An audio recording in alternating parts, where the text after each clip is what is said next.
BPL এর নিলাম হয়ে গেল এবং সেই নিলামের পরে একটা বিশেষ জিনিস দেখা গেল, সেটা হচ্ছে নাইম শেখ, যে কিনা বিপিএল এর লোকাল প্লেয়ারদের মধ্যে সবচেয়ে বেশি দামে বিক্রি হতো, সবচেয়ে বেশি দামে 1,10,00,000 টাকা, বাংলাদেশের হিসাবে 1,10,00,000 টাকা। এবং নাইম শেখের কাছে যখন জিজ্ঞাসা করা হয়, সংবাদ মাধ্যম থেকে প্রশ্ন করা হয়, বলে এটা আমার কাছে কোনো আশ্চর্যের বিষয় নয়, কেননা আমি তো ডিপিএলই খেলি 70 লাখ টাকার বিনিময়ে, তাহলে আমার কাছে এটা আর কী বিষয় হবে। যাই হোক, যার কাছে মূল্য নেই তাকে আর জিজ্ঞাসা করে লাভ নেই। যাই হোক, নাইম শেখ এমন কিছু পারফরমেন্স করেনি বাংলাদেশের জন্য যে তার মূল্য এতটাও হতে পারে। আমি ভাবছি যে নাইম শেখকে কেন চট্টগ্রাম কিনলো। যাই হোক, হতেই পারে, ভালো খেলোয়াড়, সে ভালো সেঞ্চুরি করেছে, ভালো কিছু করেছে, অবশ্যই করতে পারে। কিন্তু আমার সবচেয়ে ভালো লেগেছে যে টিম, সেটি হচ্ছে রংপুর রাইডার্স। জানুন, পরে এ বিষয়ে কথা বলছি। আজকে যে বেস্ট প্রাইস বা যে প্লেয়ারদেরকে কেনা হয়েছে তাদেরই কিছু কথা বলবো। তা প্রথম হচ্ছে নাইম শেখের কথা বললাম, তারপর হচ্ছে লিটন দাস। লিটন দাস যে 75 লক্ষ টাকায় বিক্রি হয়েছে, সে রংপুর রাইডার্সে আছে। তহিদ হৃদয় আছে। এই দুজন প্লেয়ার ভাই রংপুর রাইডার্সে আছে এবং তার সাথে কিন্তু আরও অনেকেই আছে যারা কিন্তু এই টিমটাকে ভালো জায়গায় নিয়ে যাবে। যাই হোক, মুস্তাফিজুর রহমানও কিন্তু এই টিমেই আছে। তাহলে কিন্তু রংপুর রাইডার্সকে কিন্তু আমি সমর্থন করছি এবছরে বিপিএলে।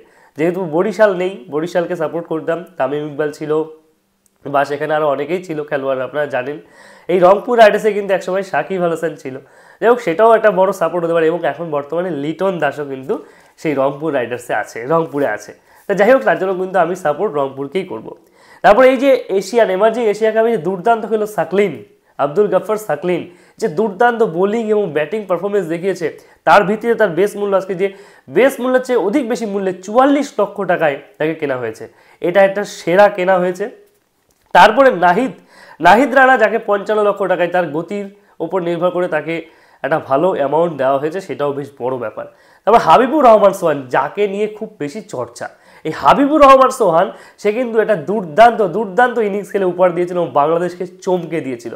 সেই চমকানোর পরিবর্তে সে কিন্তু বিপিএলে দুর্দান্ত একটি টিম পেল এবং 50 লক্ষ টাকায় কিন্তু সে বিক্রিত হয়েছে। তারপর দেখতে পাচ্ছি আমরা বিদেশি খেলোয়াড়দের ক্ষেত্রে, বিদেশি আমাদের পীযূষ চাওলা এবং পাকিস্তানের শোয়েব মালিক, এরা কেউ কিন্তু বিক্রিত হননি। সবাই বুঝে গেছে, সামিত প্যাটেল থেকে শুরু করে তাদের সব বুঝে গেছে, ওদের আর নেওয়ার চেষ্টা করেনি বাংলাদেশ। কাদেরকে খেলিয়েছে? একজন বুড়ো খেলছে, সে হচ্ছে অ্যাঞ্জেলো ম্যাথুইস, যাকেও প্রায় 35 লাখ টাকায় কিনেছে। তারপরে সানাকা, তাকেও 55 লাখ টাকায় কিনেছে। দিকওয়ালা, সেও শ্রীলঙ্কার, তাকেও কিনেছে 35 লাখ টাকায়। মাহমুদুল্লাহ রিয়াদ, যারা প্রথম রাউন্ডে আনসোল্ড থেকেছে, মাহমুদুল্লাহ রিয়াদ এবং মুশফিকুর রহিম দুজনই আনসোল্ড থেকেছে, কিন্তু পরের রাউন্ডে তারা আবার একটি করে টিম পেয়ে গেছে 35 লাখ টাকা করে, মুশফিকুর রহিম এবং রিয়াদ। আর যার কথা না বলে না, সে হচ্ছে জাকের আলী, লর্ড জাকের আলী, যে কিনা 35 লক্ষ টাকায় বিক্রি হয়ে গেছে। জাকের আলী, বুঝতে পারছেন? জাকের ভাই কোন টিমে আছে? জাকের ভাই আছে হচ্ছে নোয়াখালীতে, সৌম্যর সাথে জাকের আলী, সে ওই টিমে আছে। এবার কিন্তু জাকের কিন্তু বিপিএল কাপ হবে, আমি বলে রাখলাম, মিলিয়ে নিয়েন। তারপরে সাইফুদ্দিন, যে কিনা আগের দিন দুর্দান্ত একটা ইনিংস উপহার দিয়েছে, মানে বাংলাদেশকে, আয়ারল্যান্ডকে দুর্দান্তভাবে হারিয়েছিল 7 বলে 17 রান করে, এবং ম্যাচ উইনিং পারফরমেন্সের জন্য সত্যি তার দামটাও কিন্তু অনেক লেভেল উপরে উঠে গেছে। 68 লক্ষ টাকায় কিন্তু তিনি বিক্রি হয়েছে। যাই হোক, সেরা ঢাকার মধ্যে আছে তাসকিন থেকে শুরু করে সাব্বির, আরও অনেকেই আছে। তবে ঢাকার টিমের থেকে সিলেটের টিম যেটুকু হয়েছে, মেহেদি হাসান মিরাজ থেকে শুরু করে আরও যারা আছে, আমি অত সবার নাম দেখিনি। তবে আমার সবচেয়ে সেরা টিম লেগেছে সেটা হচ্ছে রংপুরের যে টিমটি, সেটা হচ্ছে লিটন, মুস্তাফিজ, তহিদ, তারপরে আরও অনেকেই আছে বড় বড় খেলোয়াড়রা যারা কিন্তু ভালো পারফরমেন্স দিতে পারে। চট্টগ্রামের টিমটা যে একেবারে খারাপ এমন বলবো, নাইম শেখ মেহেদি থেকে শুরু করে আরও অনেকেই আছে। নোয়াখালী, সৌম্য, জাকের থেকে শুরু করে আরও অনেকেই আছে, কিন্তু তাদের আমি অতটা পরিচয় দেবো না।